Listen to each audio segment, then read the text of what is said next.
Hi everybody. Today we are going to study hyperbolic function.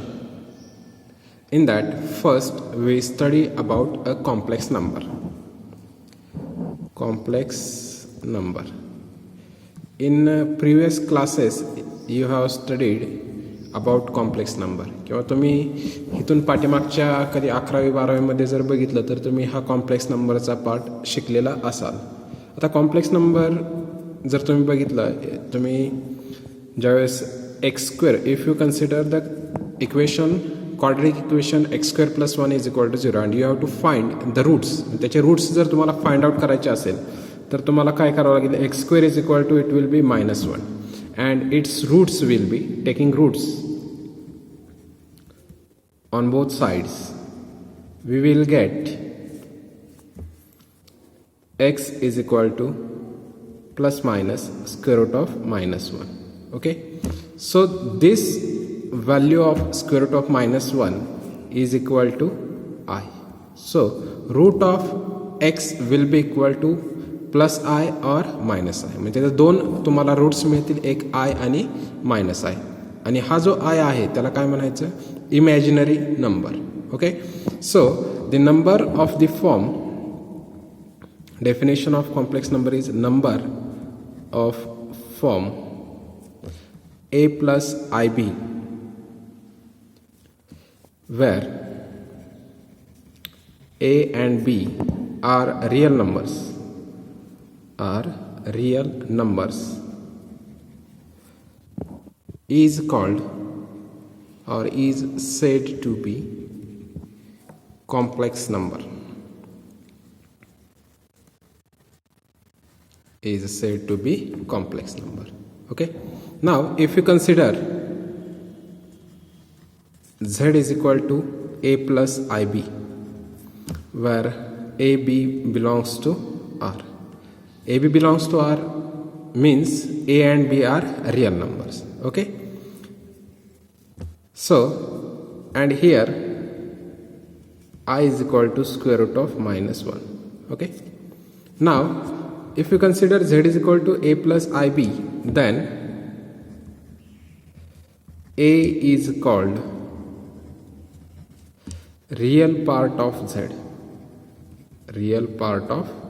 z and denoted by re of z. Okay, and b is called imaginary part of z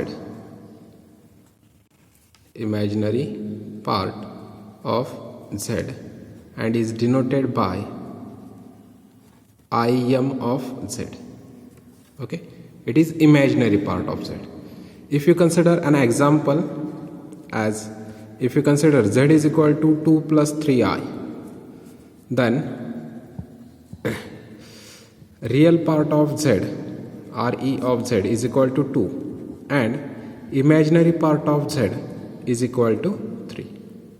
Okay, if you consider example as second, z is equal to minus root 3 minus 4i, then here real part of z will be, we have to compare this with a plus ib. So here it is a free from I, so it is real part of z which is known as minus root 3. म्हणजे याच्यामध्ये I ची term नाही आहे म्हणून ह्याला काय म्हणायचं, real part of z is equal to minus root 3 and imaginary part of z is equal to, here coefficient of I is -4, here sign is minus, in complex number it is plus ib, so here imaginary part will be -4. Okay, so it can, or you can write it as minus root 3 plus -4 into I. Okay, so coefficient of imaginary number is -4, so imaginary part of z is equal to -4. Okay, so from this you can conclude real part and imaginary part of an complex number. Okay, now the next point is algebra of a complex number.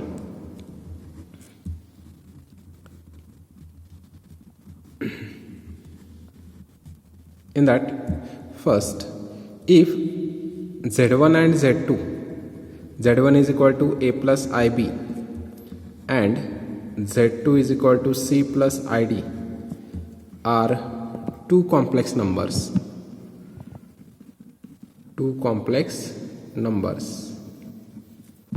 Then they are equal if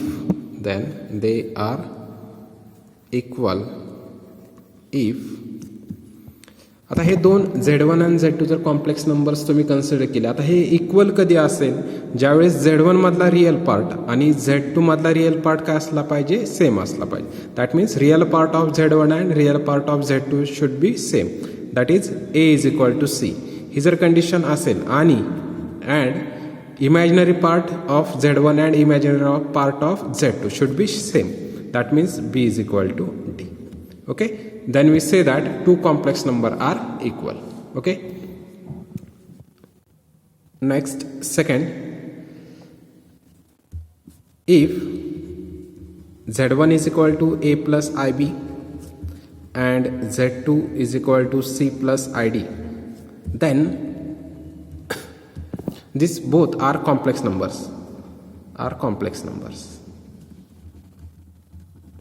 Then Z1 plus Z2 will be equal to A plus IB plus C plus ID. Okay, now here real part is A and C, so A plus C plus imaginary part IB plus ID, so I can be taken common from this both, so it remains B plus D into I. Okay, so here it can be written in the form of, or you can write it as A1 plus B1I. Okay, which is of the form of a complex number only. If you say the definition or see the definition, it is of the form A plus IB, where A and B are real number. Here A and C are both real number, so it is a real part. Okay, real part of Z1 plus Z2, and it is imaginary part of Z1 plus Z2.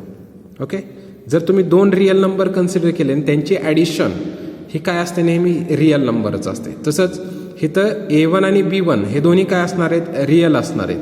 म्हणजे तो काय कोणत्या फॉर्ममध्ये मिळाला, A plus I बीचा, म्हणजे is a complex number. Again is a complex number. म्हणजेच काय म्हणता येईल या प्रॉपर्टीवरून की that is addition of complex number is again a complex number. Okay, next, subtraction. If we consider Z1 minus Z2, it will be equal to A plus IB minus C plus ID. Okay, now here A plus IB minus C minus ID.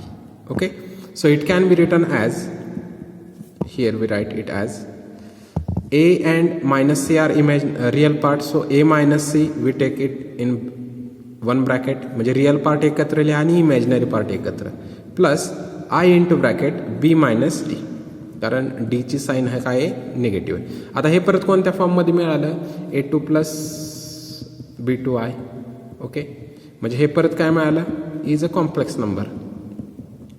म्हणजे दोन नंबरची तुम्ही subtraction किंवा addition घेतली complex नंबरची, ती परत काय मिळते, कॉम्प्लेक्स नंबर मिळते. That is subtraction of a complex is again a complex number is again a complex number.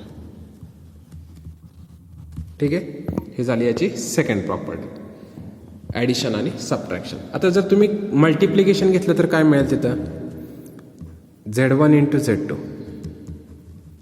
Is equal to A plus IB into C plus ID, which is equal to, आता हे बघायच्या अगोदर आधी इथला जरा थोडासा part समजून घेऊन आपण. आता जर इथं मी I इज इक्वल टू काय म्हणतोय आपण, स्क्वेअर रूट ऑफ -1. ओके, मग मायनस आय स्क्वेअरची व्हॅल्यू, सॉरी आय स्क्वेअरची व्हॅल्यू तुम्हाला किती फाइंड आउट करता येईल, I square can be written as therefore I square is equal to I into I. Okay, so I into I which means square root of -1 into square root of -1. याची value जर केली, find out केली, तर तुम्हाला काय मिळेल? I स्क्वेअरची value -1, कारण रूट -1चा स्क्वेअर. और हे काय म्हणू शकतो? I square is equal to square root of -1 square. ही व्हॅल्यू काय असणार आहे? -1. कारण रूट 2चा जर तुम्ही स्क्वेअर घेतला तर तो काय म्हणता? रूटमधली टर्म आपण आहे अशी लिहितो. आता इथं रूटमधली टर्म कोणती आहे? -1 आहे. ती आहे अशी काय येईल? बाहेर. आय क्यूब हे म्हणजे काय येईल? I square into I. बरोबर. आता आय स्क्वेअरची व्हॅल्यू आपण इथं फाइंड आउट केली आहे. -1 इंटू आय म्हणजे काय आली याची व्हॅल्यू? -i. म्हणजे आय क्यूबची जर कॅल्क्युलेशन केलं तर तुम्हाला काय मिळेल? आय मिळेल. बरोबर. I raise to 4 can be written as I square into I square. Okay.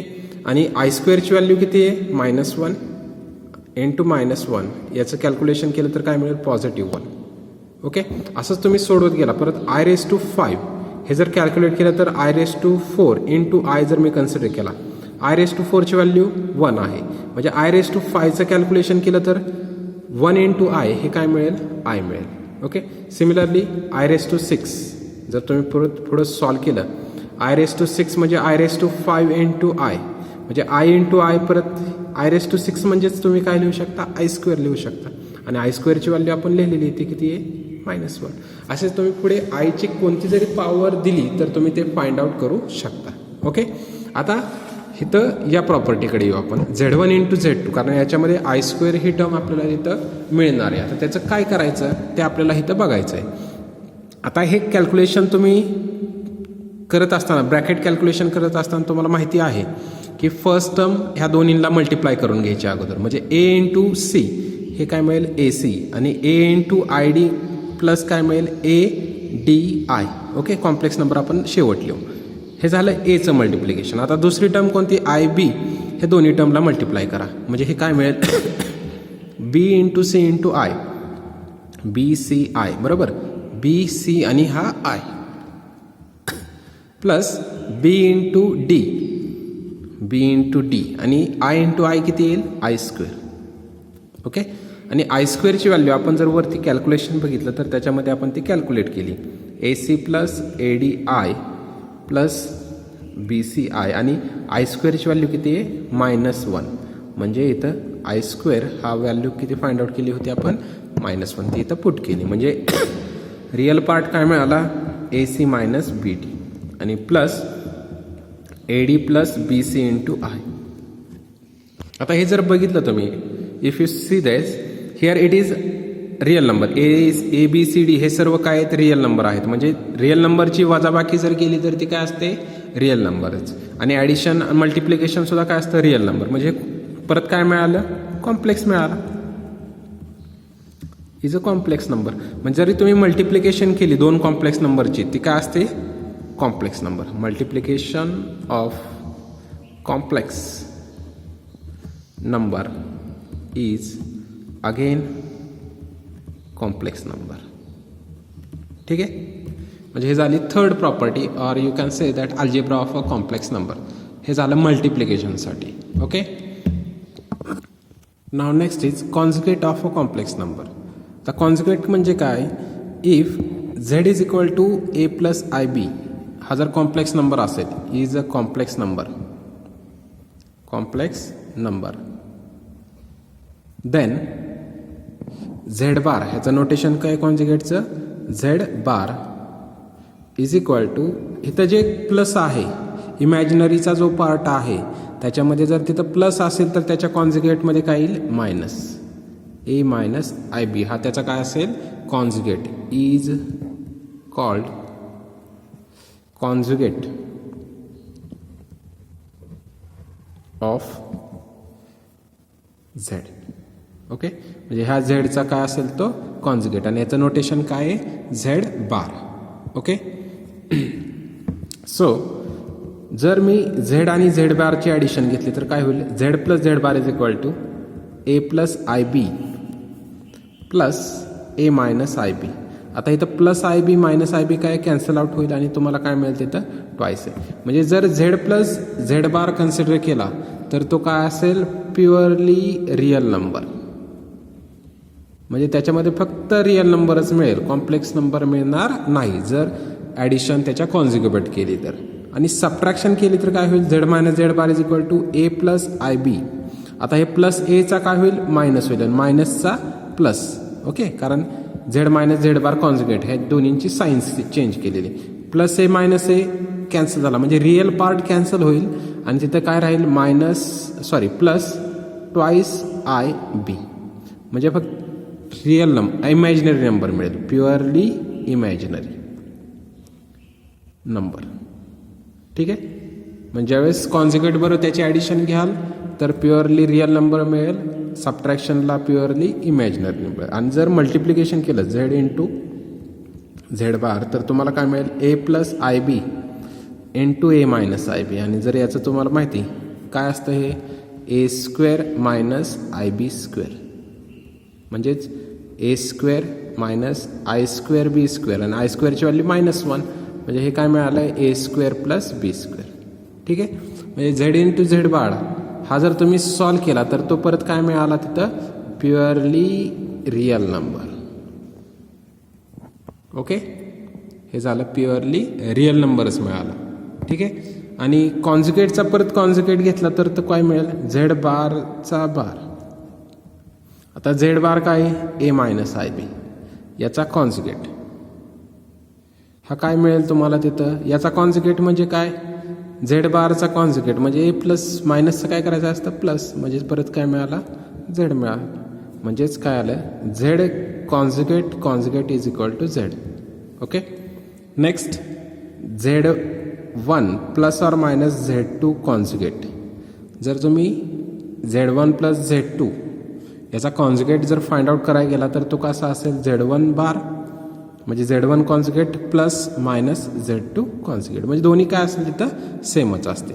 आणि Z1 इंटू Z2 कॉन्जुगेट म्हणजे टोटल Z1 Z2 कॅल्क्युलेट करून त्याचा कॉन्जुगेट घेतला तर तो कसा असणार आहे Z1 conjugate into Z2 conjugate. Okay, म्हणजे ह्या प्रॉपर्टीज किंवा रिमार्क्स किंवा फॉर्म्युलेज म्हटले तरी चालतील कॉन्जुगेटशी रिलेटेड कॉम्प्लेक्स नंबरमधले. Okay, next is division of complex number. Complex number आता ह्याच्यामध्ये जर मी 2 नंबर्स कन्सिडर केले Z1 is equal to A plus I B and Z2 is equal to C minus C plus ID. Okay, if we consider these two complex numbers then Z1 upon Z2 can be written as A plus IB upon C plus ID. Okay, now here we have to multiply or by its conjugate, denominator conjugate, which is C minus ID into C minus ID. Okay, so which will gives us now multiplication of these two will be AC into C minus I into AD IB into C plus IB into C and plus minus it is minus I into I square B into D and divided by its multiplication will be C plus ID into C minus ID, which means C square minus ID square. Okay, so which is equal to, which can be written as, now I square means minus of 1 and minus minus will be plus, so its real part म्हणजे याच्यामधला real part जो असेल तो काय असणार आहे AC plus BD will be its real part and imaginary part plus I into bracket here AD plus BC divided by C square minus ID square, which is I square D square, so denominator will be C square plus D square. I square ची value -1 घेतली तर minus minus परत काय होईल +1. So Z1 upon Z2 can be written as AC plus BD upon C square plus D square. हा झाला real part यातला, आणि प्लस आय इंटू ब्रॅकेट इमॅजिनरीसाठी काय होईल तिथं AD plus BC upon C² plus D² हा त्याचा इमॅजिनरी पार्ट असतो. म्हणजे हे परत तुम्हाला काय मिळालं, कॉम्प्लेक्स नंबर मिळाला. हा रिअल पार्ट मिळाला. ओके, फक्त एक कंडिशन इथं असेल C² plus D² not equal to 0. ठीक आहे. आता हे जे मिळालेलं आहे therefore is again a complex number. Complex number. ठीक आहे. म्हणजे तुम्ही जर डिव्हिजन जरी घेतली दोन कॉम्प्लेक्स नंबरची, ती परत काय मिळते, कॉम्प्लेक्स नंबरच मिळते.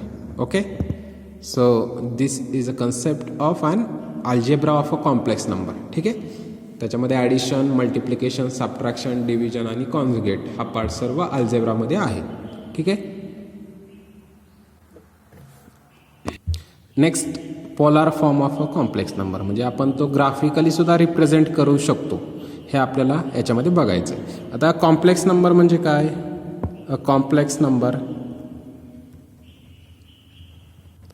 Z is equal to A plus IB. जर हा कॉम्प्लेक्स नंबर आहे तो कसा रिप्रेझेंट करू शकतो, can be represented by a point P of A, B. Okay, तो काय, in a coordinate plane. In coordinate plain.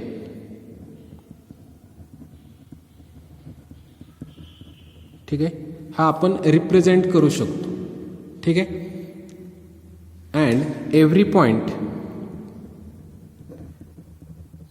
Remark म्हटली तरी चालेल, every point in a plain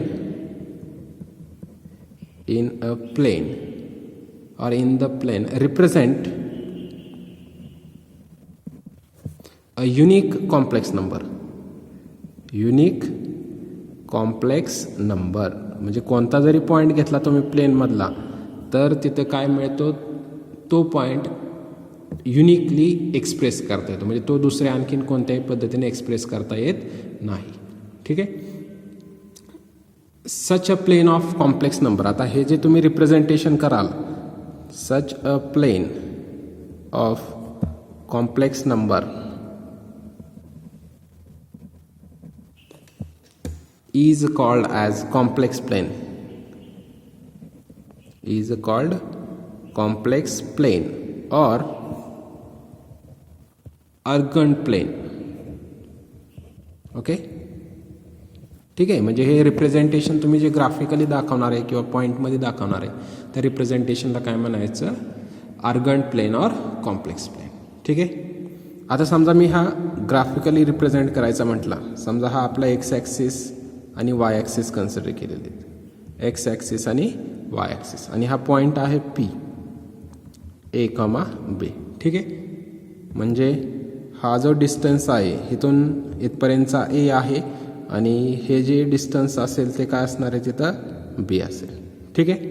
हे आपल्या इन जनरल आपण ग्राफिकली ज्यावेळेस तुम्हाला ग्राफ ड्रॉ केलेले असतील त्यावेळेस तुम्हाला माहिती आहे. ठीक आहे. म्हणजे हे उभे जे डिस्टन्स वाय कोऑर्डिनेटचं डिस्टन्स किती असणार आहे, इथं Bचं असेल. ठीक आहे. हा ओरिजिन. ठीक आहे. Let P into bracket AB be a point in a complex plane.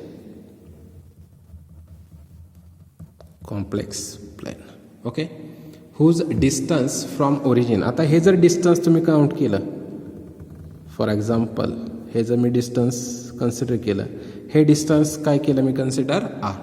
Okay, let OP, length of distance OP is equal to R, किंवा डायरेक्टली तुम्ही OP is equal to R म्हटलं तरी चालेल. O पासून म्हणजे ओरिजिनपासून P हा किती डिस्टन्सवरती आहे, R डिस्टन्सवरती आहे. आणि हा जो अँगल आहे जो एक्स ॲक्सिस बरं तो ऑप्टेन करतोय, तो किती कन्सिडर केला मी, theta. Let theta be the angle made by OP with positive direction of x axis. with positive direction of x-axis. Okay, therefore we have आता हा जो मी कन्सिडर केला हा पॉईंट जो आहे किंवा हे जर डिस्टन्स सॉरी मी इथपर्यंत कन्सिडर करतो, हे पूर्ण डिस्टन्स किती आहे ए आहे आणि इथं हा जो अँगल असेल तो काय असणार आहे 90 डिग्री. आता तुम्हाला जे पायथागोरसचा थेरम वगैरे याच्यावरून जर तुम्ही बघितलं तर हे डिस्टन्स बी आहे आणि जर मी पायथागोरसचा थेरम वापरला तर R square is equal to काय मिळेल तुम्हाला, hypotenuse square is equal to A square plus B square, side square plus adjacent square.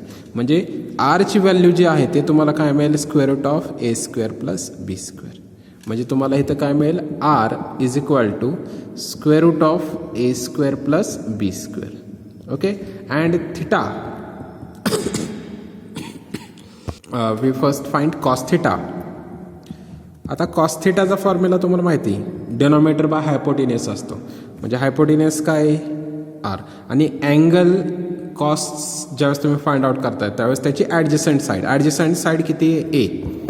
हा अँगल आहे त्याला ॲडजस्टंट कोणती साईड आहे ए. म्हणजे cos theta is adjacent side upon hypotenuse म्हणजे ए अपॉन आर आला. आणि साईन थिटाची व्हॅल्यू काय मिळणार तुम्हाला मग अपोजिट साईड अपॉन हायपोटेनियस म्हणजे बी अपॉन आर. ओके, मग टॅन थिटा हा टॅन थिटा काय मिळेल बी अपॉन आर अपॉन ए अपॉन आर. म्हणजे आरला आर इथे कॅन्सल होईल म्हणजे काय राहील तिथं फक्त बी अपॉन ए. म्हणजे थिटा जो मिळेल तो काय असणार आहे tan inverse of B upon A. हा झाला तुमचा थिटाचा फॉर्म्युला. काय मिळाला theta R is equal to काय मिळाला रेडियस जी आहे ती काय मिळेल square root of A square plus B square आणि थिटा काय मिळेल tan inverse of B upon A. Okay, therefore आता हे जे डिस्टन्स ए असेल ते काय मिळेल तुम्हाला A is equal to R cos theta. काय असेल तिथं R cos theta and B is equal to R sine theta. हे स्पेरिकल कॉर्डिनेट सुद्धा आहेत. तुम्हाला हे माहिती आहे का नाही काय माहीत, 12वीला वगैरे झाला असेल तर तुम्ही त्याच्यावरून फाइंड आउट करू शकता. ठीक आहे, म्हणजे हे सॉरी हे हितच पाहिजे खरं. ह्याच्यावरून A is equal to R cos theta आणि B is equal to R sine theta आणि याच्यावरून टॅन थिटाची व्हॅल्यू काय मिळेल तुम्हाला theta is equal to tan inverse B upon A.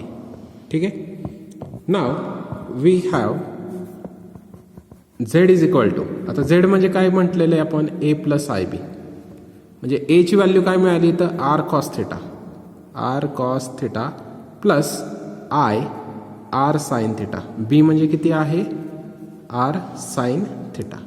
Okay, which is equal to दोन्हींमधून आर कॉमन मिळेल म्हणजे काय राहिलं तिथं cos theta plus I sine theta. काय हे a Z can also return as in the form of R and theta. म्हणजे this representation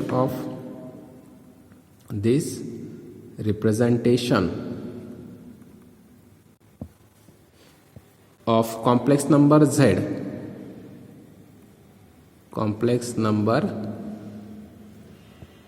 z is called polar form of or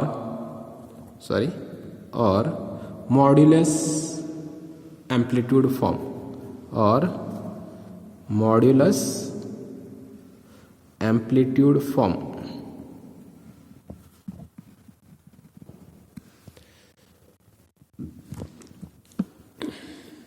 Okay, therefore next line the real number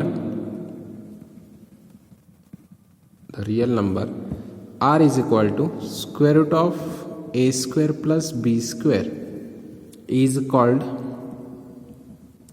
r is equal to square root of a square plus b square is called modulus of z and it is also denoted as mod of z. Okay, that is it is also can be written as mod z is equal to square root of a square plus b square. And the angle theta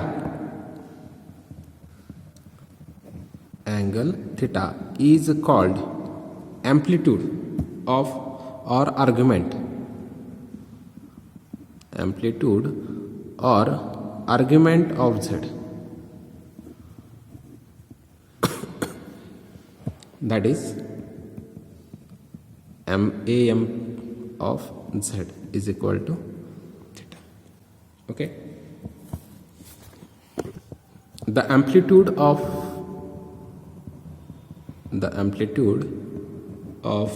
theta have infinitely many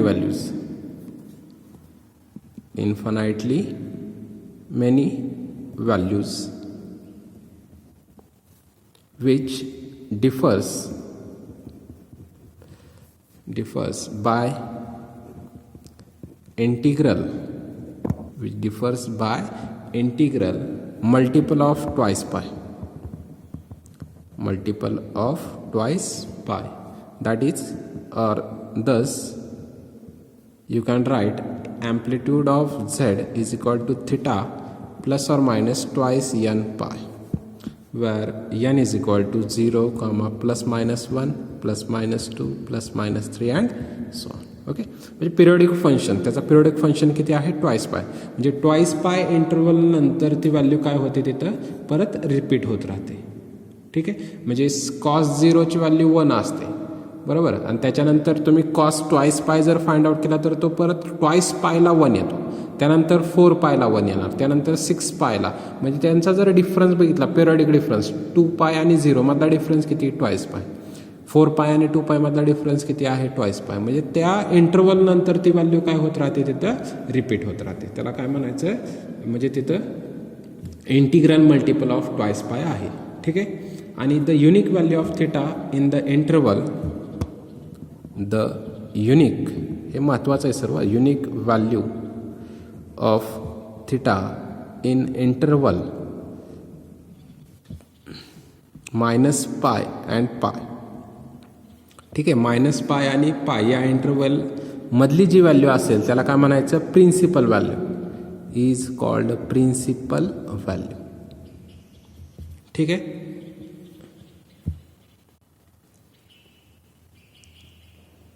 and we always refer amplitude as principal value,